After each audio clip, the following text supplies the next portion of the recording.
Arjun सापकोटाको programme suit गर्न गएको झन्डै छुटेन।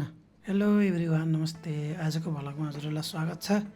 यो चाहिँ मेरो चौथो भ्लग हो, तर म चाहिँ आफू काममा बिजी भएर भ्लग बनाउँछु भन्छु अनि बिर्सिन्छु। फेरि बनाएको भ्लग पनि एडिट गर्ने टाइम नहुने, सधैँ फोटोग्राफी भिडियोग्राफी गर्दै हिँड्ने मान्छे। म चाहिँ आज मिटिङमा एटेन्ड हुँदैछु। यो चाहिँ म्याग्दी हाइड्रो पावरको सम्मेलन हो। यसमा चाहिँ मेरो बुवाले सेयर पनि हाल्नुभएको थियो, त्यस कारण म आएँ अनि यहाँ एकछिन मिटिङ बसी चिया पिएर फेरि खाना नास्ता खाने बेला भयो। यहाँ चाहिँ हाम्रो नास्ताको लाइन बसिरहेको छ।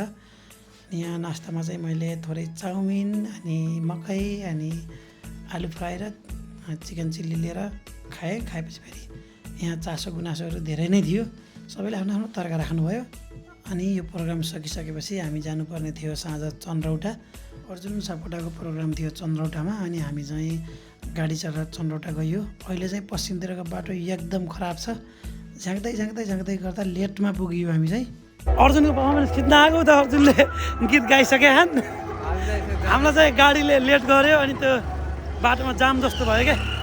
त्यो भएर अलि बेर लाग्यो यार। कस्तो लाग्यो त? कस्तो लाग्यो? एकदम रमाइलो लागिरहेछ। धन्नै त्यसले कार्यक्रम बच्यो। अनि प्रोग्राम पनि सम्पन्न भयो। प्रोग्राम सम्पन्न भइसकेपछि हामी स्टेजबाट तल झर्ने क्रममा अर्जुनलाई फ्यानहरू घेरेर आइरहन्छ। जितन सर बचाएर ल्याउनु लास्ट गाह्रो भयो क्या जितनलाई। सबैले माया गर्नुभएको हो नि त। होइन त्यो त एकदम पोजिटिभ हो। आउँदा लेट भयो। भन्न 20 मिनट भए टाइम पाइयो। अनि हामी चाहिँ अहिले फर्किँदैछौँ। यति बेला चाहिँ हामी चन्द्रौटा महोत्सव सकेर अर्जुनलाई लिएर बुटोल जाँदैछौँ। यहाँ चाहिँ मेरो क्रिस भाइ, मेरो फेभरेट भाइ छन्।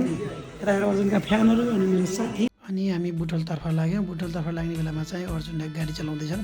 अनि किन गाडी चलाउँदैछौ त भन्दा यस्तो भन्छन् है त। दाइलाई अब दाइ उहाँ हिजो के अरे बिहान मलाई उहाँ कोलपुर लिन जानुभएको, थाक्नु होला अब, त्यही भएर सबैको शरीर नै हो। प्रोग्राममा लिन जाने छोड्न जाने दाइ हुनुहुन्छ। उहाँलाई चाहिँ थकै लाग्यो होला लिन जाने छोड्न जाने गर्दा भनेर उनी चाहिँ आफै ड्राइभिङ गर्दैछन्। यो चाहिँ उनको महान विचार पनि हो। उनी आफू पनि थाकिरहेको थिए कन्टिन्यू प्रोग्राममा हिँड्दै। तर दाइलाई चाहिँ सहयोग गरेर दाइलाई साइडमा राखेर आफू ड्राइभिङ गर्दैछन्। हामी बुटोल पुग्दा रात परिसकेको थियो अनि मैले भिडियो खिच्न भसक्कै बिर्सिएछु। सी यू गाइज, मेरो भिडियो हेर्दै गर्नु होला।